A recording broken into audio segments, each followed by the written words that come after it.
आप सभी का स्वागत है हमारे YouTube channel story telling with बानी एंड पूजन पर। और आज हम आपके लिए आर्मी ऑफ डेड नाम की एक फिल्म की कहानी और उसका रिव्यू लेकर आए हैं। ये फिल्म हाल ही में नेटफ्लिक्स पर रिलीज हुई है और ये एक हॉरर स्लैश एक्शन फिल्म है। इसे IMDb पर 6.8 रेटिंग मिले हैं आउट ऑफ 10 और इसे 88% लोगों ने लाइक किया है। जब पहली बार मैंने इस फिल्म का ट्रेलर YouTube पर देखा था तो आई वॉज वेरी श्योर कि मैं इस फिल्म को मिस नहीं करने वाली हूँ। कहानी की शुरुआत में हमें एक शिपमेंट दिखाया जाता है जिसे एक बड़े से कंटेनर में ढेर सारी सिक्योरिटी के साथ कहीं लेकर जाया जा रहा है, लेकिन रास्ते में ही गाड़ी का एक्सीडेंट हो जाता है और वो कंटेनर वहीं गिर जाता है। जब सिक्योरिटी टीम हेल्प के लिए कॉल करती है और बताती है कि वहाँ पर एक एक्सीडेंट हो गया है और उन्हें मदद की ज़रूरत है, तो हम देखते हैं कि सपोर्ट टीम उन्हें वहाँ से भाग जाने के लिए कहती है। वो उन्हें किसी भी तरह का सवाल पूछने से इनकार करती है और उन्हें कहती है कि उन्हें जल्द से जल्द अपनी जान बचाकर वहाँ से भाग जाना चाहिए। इससे पहले कि सपोर्ट टीम की कही हुई बात बाकी लोगों को पता चलती, हम देखते हैं कि सिक्योरिटी टीम में से एक इंसान उस कंटेनर के पास जाता है। तभी हम देखते हैं कि उस कंटेनर के अंदर से एक ज़ॉम्बी निकलता है और दूसरी ज़ॉम्बी मूवीज की तरह ये ज़ॉम्बी स्लो या डम नहीं है। जितनी ज्यादा फास्ट इसकी बॉडी चलती है उससे कहीं ज्यादा फास्ट इसका दिमाग चलता है। तो हम देखते हैं कि ये ज़ॉम्बी देखते ही देखते सब लोगों को जान से मार देता है। हम देखते हैं कि 2 सिक्योरिटी ऑफिसर्स वहां से भाग जरूर जाते हैं, लेकिन थोड़ी ही दूर पहुंचने पर वो ज़ॉम्बी वहां आ जाता है और उन दोनों को भी जान से मार देता है।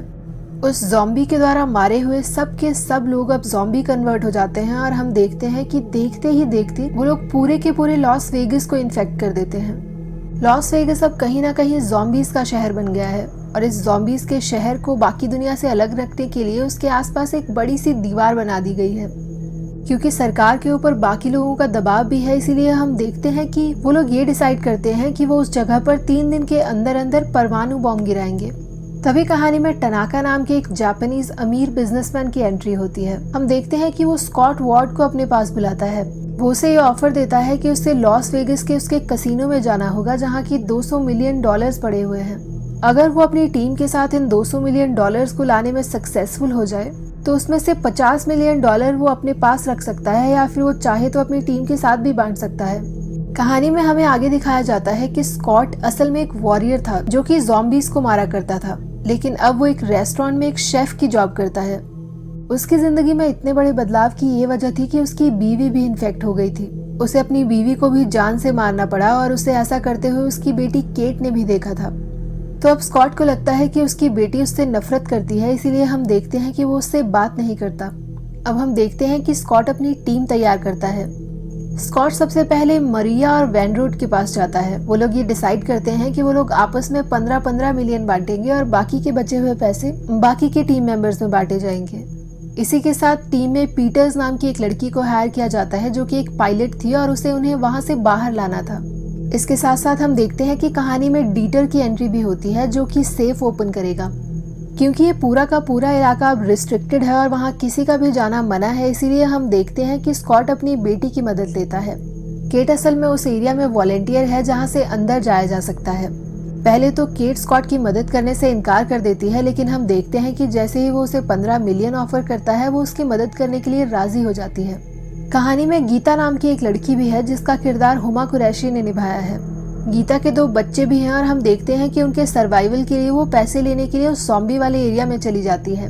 जैसे ही केट को ये पता चलता है हम देखते हैं कि वो स्कॉट से ये जिद करने लगती है कि उसे भी उसके साथ जाना है। हम देखते हैं कि बहुत सारे तमाशे और थोड़ी सी डायलॉग बाजी के बाद स्कॉट इस बात के लिए राजी हो जाता है कि केट उनके साथ जा सकती है।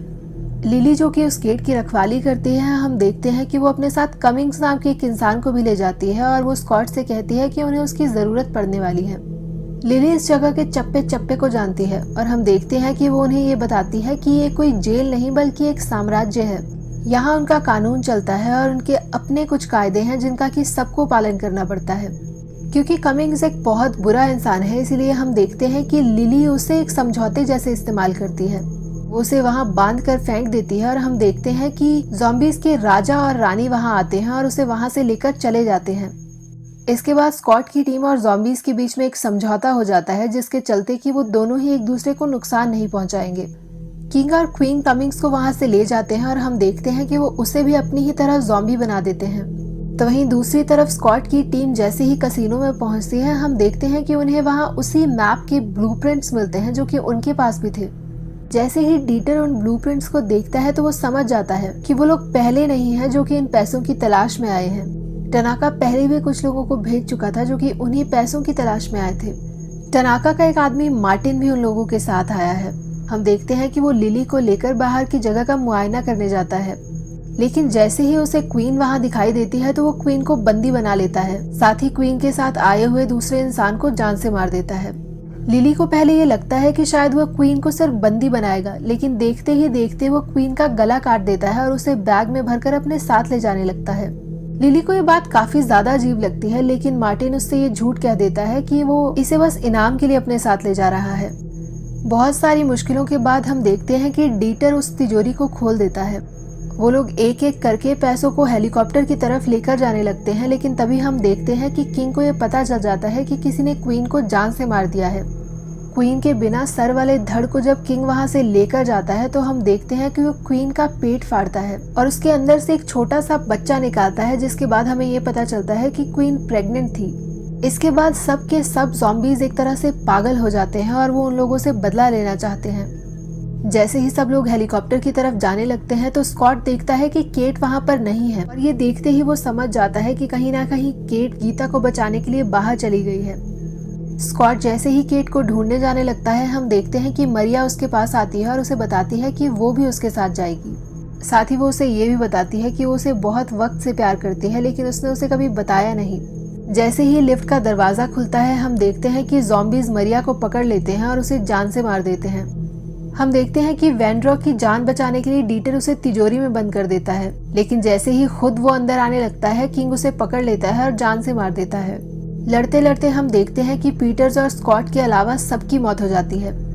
स्कॉट जैसे ही पीटर के पास आता है, हम देखते हैं कि वो उससे पैसों के बारे में पूछती है, जिस पर स्कॉट उसे बताता है कि वो लोग 1 रुपया भी नहीं ला पाए।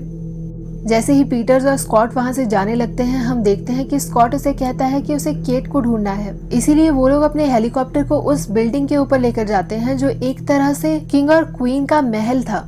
स्कॉट केट और गीता को तो लेकर आ जाता है, लेकिन हम देखते हैं कि जैसे ही वो लोग हेलीकॉप्टर लेकर वहां से जाने लगते हैं, किंग उनके हेलीकॉप्टर के अंदर कूद जाता है और सबके देखते ही देखते वो स्कॉट को काट लेता है। इसके बाद स्कॉट किंग को जान से मार देता है और हम देखते हैं कि हेलीकॉप्टर क्रैश हो जाता है। हेलीकॉप्टर क्रैश में पीटर्स और गीता की मौत हो जाती है, लेकिन केट बच जाती है। क्योंकि किंग ने स्कॉट को काट लिया है, इसीलिए हम देखते हैं कि वो धीरे धीरे ज़ॉम्बी बनने लग जाता है। इससे पहले कि वो ज़ॉम्बी बने, हम देखते हैं कि केट अपने पिता को जान से मार डालती है। अभी हमें लग ही रहा होता है कि कहानी खत्म होने वाली है, लेकिन तभी हमें दिखाया जाता है कि सरकार उस पूरे एरिया पर परमाणु बम गिरा देती है। जैसे ही वो बम गिरता है, पूरी की पूरी जगह तहस नहस हो जाती है। लेकिन तभी हम देखते हैं कि वैंड्रो उस अटैक में बच जाता है, क्योंकि वो तिजोरी के अंदर था। वो पैसों से भरे हुए बैग्स लेकर बाहर आता है और हम देखते हैं कि वो एक प्राइवेट प्लेन को हायर करता है। वो प्लेन में बैठकर अभी अपनी जीत का जश्न मना ही रहा होता है कि तभी हम देखते हैं कि उसे अचानक से ठंड लगने लगती है और उसकी तबीयत खराब होने लगती है।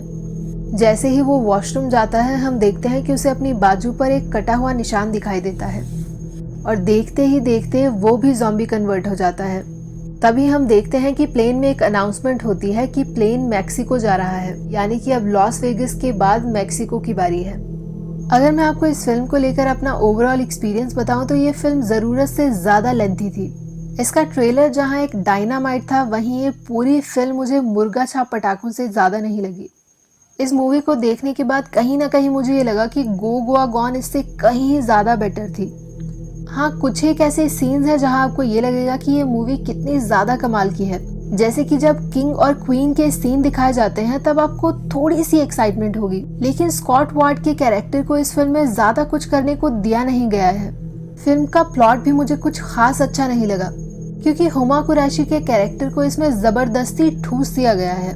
फॉर एग्जाम्पल, जब केट स्कॉट से इस बात की जिद करती है कि उसे भी उन लोगों के साथ अंदर जाना है, तो मुझे इस बात में कोई पॉइंट ही नजर नहीं आता, क्योंकि पूरी मूवी में वो उन लोगों के ऊपर एक अननेसेसरी बोझ बनी हुई दिखाई देगी। तो वहीं दूसरी तरफ हाइस्ट इस फिल्म का सुप्रीम मोटिव था, लेकिन जब वो लोग वहां से खाली वापस आते हैं, मुझे इस फिल्म का कोई पॉइंट ही नजर नहीं आता। कुछ एक चीजें ऐसी थी जिनके बारे में मुझे ये लगा कि उनका जवाब फिल्म में होना चाहिए, जैसे कि बिल्कुल शुरुआत में वो ज़ॉम्बी कंटेनर में आया कहां से था। इस बात को क्लियर करना तो दूर, इस बात को टच भी नहीं किया गया है। तो वहीं दूसरी तरफ जो मुझे सबसे बड़ा लूप होल लगा वो ये था कि एक सीन में मार्टिन लिली से कहता है कि टनाका को तो पैसों में कोई इंटरेस्ट ही नहीं था, उसे बस क्वीन का सर चाहिए था। लेकिन इस पूरी फिल्म में आपको इस बात का जिक्र कहीं मिलेगा ही नहीं कि टनाका को आखिर क्वीन का सर चाहिए क्यों था। तो ये फिल्म मैं आपको बिल्कुल भी रेकमेंड नहीं करूंगी। अगर आपको कोई ज़ॉम्बी फिल्म देखने का मन कर रहा है तो प्लीज़ यार जाके गोगुआ गॉन देख लो, वो काफ़ी ज़्यादा एंटरटेनिंग है। इस फिल्म में इतने कमाल के एक्टर्स थे, लेकिन मुझे ये लगा कि सबके सब एक्टर्स की एक्टिंग को बिल्कुल वेस्ट किया गया है इसमें। Thank you so very much guys. हमें कमेंट सेक्शन में बताइएगा ज़रूर कि अगर आपने ये फिल्म देखी है तो आपको ये कैसी लगी। Thank you and stay tuned.